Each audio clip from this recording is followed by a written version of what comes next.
നിന്നെ ദ്രോഹിക്കാൻ അഞ്ജു മോഹൻ ഒറ്റക്കെട്ടായിട്ട് നിൽക്കുക. നമ്മുടെ കൂടെ ഉണ്ടായിരുന്ന അമ്മ പോലും നമ്മുടെ കൂടെ ഇല്ല. പിന്നെ ഇതൊക്കെ എങ്ങനെ നടക്കുമെന്നാ? ഇങ്ങനൊരു സാഹചര്യം ഉണ്ടാകുമ്പോഴല്ലേ ചേച്ചി നമ്മൾ ശരിക്കും പോരാടേണ്ടത്. ഞാൻ തീരുമാനിച്ചു, തോറ്റു കൊടുക്കാൻ ഞാൻ തയ്യാറല്ല. ചേച്ചി എൻ്റെ കൂടെ ഉണ്ടാവണം. ഞാൻ നിന്റെ കൂടെ തന്നെ ഉണ്ട്. നീ എന്താവശ്യം ഉണ്ടെങ്കിൽ എന്നെ വിളിച്ചാൽ മതി, ഞാൻ വരാം.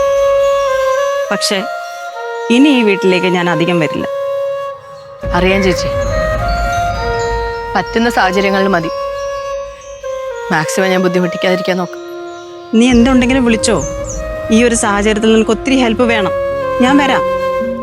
പക്ഷേ നിന്റെ ഹെൽത്ത് നീ ശ്രദ്ധിക്കണം.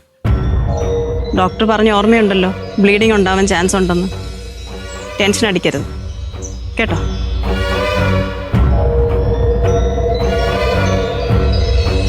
ഞാൻ ശ്രദ്ധിച്ചോളാം ചേച്ചി. എന്നാ പിന്നെ ഞാൻ പോട്ടെ. വിളിച്ചാൽ മതി.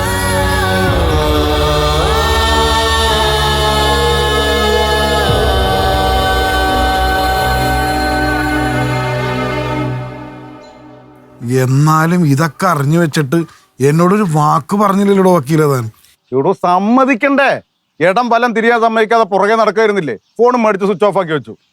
അത് നന്നായി. ഏതായാലും അതുകൊണ്ടാണല്ല കാര്യങ്ങളൊക്കെ എനിക്ക് നേരിട്ട് അറിയാൻ പറ്റിയതും പോയി അന്വേഷിച്ച് കണ്ടെത്തി ഇവിടെ ഒന്ന് നേരിട്ട് എല്ലാ കാര്യങ്ങളും പറയാൻ പറ്റിയത് അമ്മയെടുത്ത്. അതുകൊണ്ടാണ് ഇത്രയും നാൾ നിലത്ത് വെക്കാതെ കൊണ്ടുവരുന്ന അമ്മ വരെ അവളെന്ന് തള്ളി പറഞ്ഞു. അല്ല മോന, എനിക്കൊരു സംശയം. ഈ ആവണിയുടെ വയറ്റി വളരുന്ന കൊച്ച് തൻ്റെ തന്നെ അല്ലേ ഇടൂ? എനിക്കറിയില്ല വക്കീൽ, എനിക്കറിയില്ല. എന്റെ കുഞ്ഞായിരുന്നെങ്കിൽ അവള് നേരിട്ട് ആദ്യം അമ്മയെടുത്തൊന്ന് പറഞ്ഞേനെ. ഇതിപ്പോ ആരും അറിയാതെ അബോർഷന് പോയതുകൊണ്ട് ഇതെന്റെ കുഞ്ഞല്ല. വക്കീലേ പോവാ. കൊണ്ടുപോവാ വക്കീലെ. ഒരു കുടുംബം കുളം തോണ്ടിട്ട് തന്നെ വരവാൻ. വക്കീലേ പോവാ. നിങ്ങളെ കൊണ്ട് ഈ പാവം വക്കീലിനെ പേടിപ്പിക്കാനല്ലേ പറ്റൂ, വേറെ എന്തിനു കൊള്ളാം. എനിക്ക് തന്നോട് സംസാരിക്കാൻ താല്പര്യമില്ല. നിങ്ങൾക്കൊന്നും പറയാൻ കാണില്ല. ആവണിയെ പറഞ്ഞു ഇരിച്ചിട്ട് ഇത്രയും വലിയ പ്രശ്നങ്ങൾ ഉണ്ടാക്കി ആ അമ്പിളിയുടെ കൂടെ കറങ്ങാൻ വിട്ടിട്ട് കയ്യബദ്ധം പറ്റിയെന്ന് തോന്നിയപ്പം നിങ്ങൾ അവളെയും കൊണ്ട് അബോർഷൻ ചെയ്യാൻ പോയതല്ലേ. നിങ്ങൾ വലിയ മഹത്വം ഒന്നും പറയൊന്നും വേണ്ട. താൻ എന്തൊക്കെയാ വിളിച്ചു പറയുന്നേ? ഓരോന്ന് ആലോചിച്ച് കൂട്ടി ഓരോന്നങ്ങ് പറഞ്ഞോളുവാ. ആവണയുടെ വയറ്റിൽ കിടക്കുന്ന കുഞ്ഞിന്റെ അച്ഛൻ നിങ്ങളല്ല, നിങ്ങൾക്ക് ഉറപ്പുണ്ടോ? അത് എന്നെക്കാളും ഉറപ്പാണ് നിങ്ങൾക്ക്? ആ അതെ, എനിക്ക് ഉറപ്പുണ്ട്. ആവണിയാണ് പറഞ്ഞത് അവളുടെ വയറ്റിൽ കിടക്കുന്ന കുഞ്ഞിന്റെ അച്ഛൻ നിങ്ങളാണ്. എനിക്ക് നിങ്ങളെക്കാട്ടിലും വിശ്വാസം അവളെ തന്നെയാ. നിങ്ങൾ വിശ്വസിച്ചോ? കുറച്ചാൾ ഇവിടെ കിടന്ന് കറങ്ങണ്ടായിരുന്നു ഒരുത്തൻ അമ്പിളി. അവനെവിടെ? അവൻ എന്താ ഇപ്പൊ ഇങ്ങോട്ട് വരാത്ത? അവന് കാര്യം അറിയാ.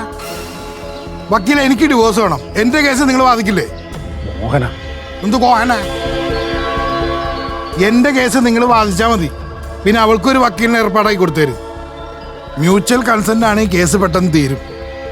അല്ലെങ്കിൽ നാളെ ഗർഭിണീനെ ഇട്ട് കഷ്ടപ്പെടുത്തി നാളെ ആരും പറയരുത്. നിങ്ങൾ വരുന്നുണ്ടോ ഇങ്ങോട്ട്? ഇങ്ങനെ വായിലിരിക്കുന്ന ഓരോന്ന് കേൾക്കാൻ നിൽക്കുന്നു.